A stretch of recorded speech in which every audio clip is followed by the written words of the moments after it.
Assalamualaikum warahmatullahi wabarakatuh.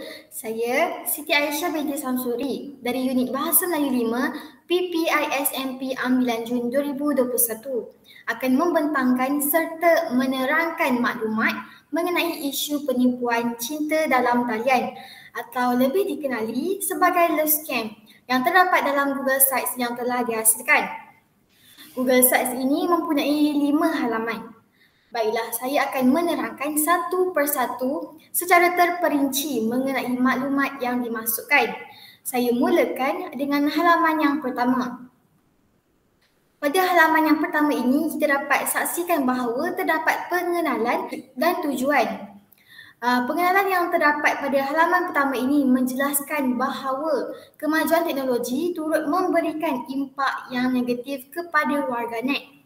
Sebagai contoh, jenayah love scam yang bermula akibat mangsa mempamerkan profil di laman sosial seperti gambar profil, status pendidikan, status pekerjaan, status kemewahan dan kegembiraan diri mangsa bagi menjalinkan hubungan cinta cyber. Seterusnya, tujuan.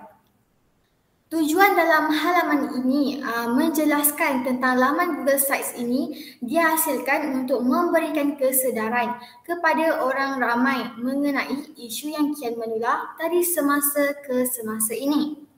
Seterusnya kita bergerak ke halaman yang kedua. Halaman yang kedua ini merupakan tonggak bagi isu ini di mana semua maklumat penting telah dimasukkan secara ringkas dan padat. Saya mulakan dengan definisi. Video YouTube yang dipaparkan merupakan penerangan mengenai maksud love scam dengan lebih mendalam oleh seorang pakar. Dan di sebelah video YouTube itu pula saya jelaskan sekali lagi mengenai maksud love scam dan love scammer.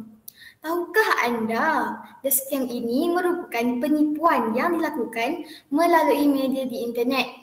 Manakala love scammer pula bermaksud individu yang terlibat dengan jenayah cinta palsu. Di bahagian bawah pula saya masukkan 2 artikel yang terlibat dengan isu love scam yang berlaku di negara Malaysia sendiri, iaitu artikel mengenai elak jadi mangsa love scam dan artikel guru rugi 245,000 terjebak love scam. Seterusnya, golongan yang menjadi sasaran love scammer.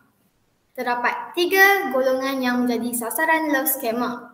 Yang pertama, golongan yang terlalu aktif melayari laman media sosial sama ada Facebook, Instagram dan lain-lain. Yang kedua, golongan yang sunyi. Golongan yang sunyi ini sama ada baru kematian suami atau kehilangan kekasih hati dan berhasrat untuk mencari pasangan di media sosial namun menjadi sasaran love scammer. Dan yang ketiga, golongan yang stres. Golongan ini mungkin mencuba mengakses internet sebagai jalan untuk melepaskan beban namun terjadi sebaliknya. Baiklah, kebanyakan mangsa love scam ini terdiri daripada golongan wanita. Kenapa wanita? Kerana wanita ini mempunyai sifat mudah memendam rasa, suka menyimpan semua perkara dalam diri, malah kurang berkongsi dengan orang lain sehingga menyebabkan mereka terjebak dengan isu love scam tanpa sedar. Baiklah, saya akan meneruskan dengan penerangan yang selanjutnya, iaitu faktor-faktor berlakunya love scam. Yang pertama, capaian internet yang mudah menyebabkan masyarakat mudah dan cepat untuk mengakses internet. Yang kedua, layanan yang diberikan oleh love scammer. Seperti yang kita tahu, love scammer ni mestilah memberikan ayat yang manis dan layanan yang mesra sehingga berjaya membuatkan mangsa terpedaya. Seterusnya, gaya hidup dan tekanan perasaan yang menyebabkan mereka tersalah jalan. Dan akhir sekali, mempunyai hubungan dengan love scammer seperti ikatan persaudaraan ataupun rakan-rakan.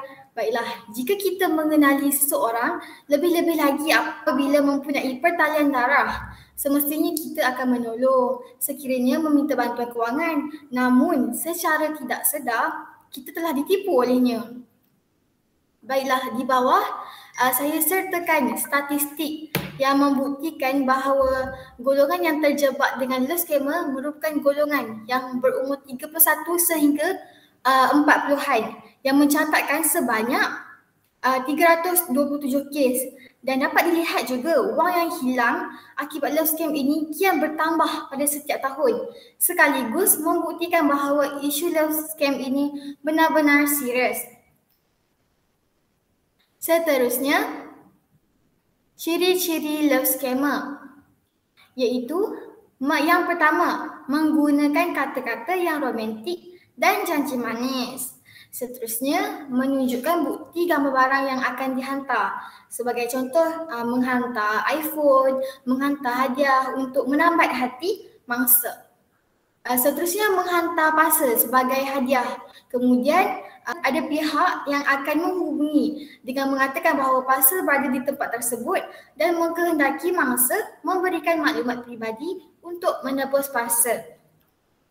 Seterusnya, menghindari video call agar tidak dapat menunjukkan identiti yang sebenar. Dan akhir sekali, meminta bantuan duit secara tiba-tiba dan akhirnya hilang selepas mendapat duit. Baiklah, seterusnya, strategi komunikasi love scam. Love scam ini menggunakan komunikasi strategi yang cukup terancang bagi menjayakan tujuan utama. Antara strategi ialah menggunakan identiti palsu, menggunakan laman sosial untuk menjerat mangsa, memperdayakan mangsa dengan janji palsu, meminta mangsa memasukkan sejumlah wang dalam akaun mereka, menggunakan transaksi akaun bank rakyat tempatan dan menghilangkan diri selepas menerima wang. Seterusnya, modus operandi love scam atau proses pelaksanaan love scam ini yang bermula sebagai kenalan di media sosial, kemudian menggunakan kata-kata yang manis. Dalam tempoh perkenalan pula, mereka tidak pernah bertemu, namun perbualan kena erat melalui perbualan telefon. Kemudian, pelaku menjerat mangsa dengan menagih simpati, meminta bantuan kewangan dan mangsa pula terpedaya dan akhirnya pelaku menghilangkan diri setelah menerima wang. Baiklah, untuk maklumat lanjut, sila klik pada artikel yang telah saya sediakan di sebelah. Oleh itu, untuk membanteras kes ini, kita mestilah melaksanakan langkah-langkah yang pragmatik, iaitu menghantar wang kepada individu yang dikenali sahaja dan sentiasa berhati-hati kepada sesiapa sahaja. Seterusnya, jangan sesekali memberikan maklumat bank kepada individu atau penjual dalam talian yang tidak dikenali.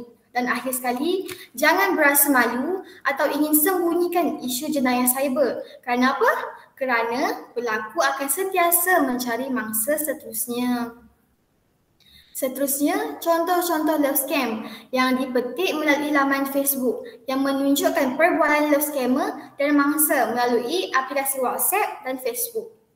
Dan yang terakhir, aplikasi dating dan media sosial yang terdiri daripada Facebook, Instagram, Telegram, WhatsApp, Tinder dan Omegle.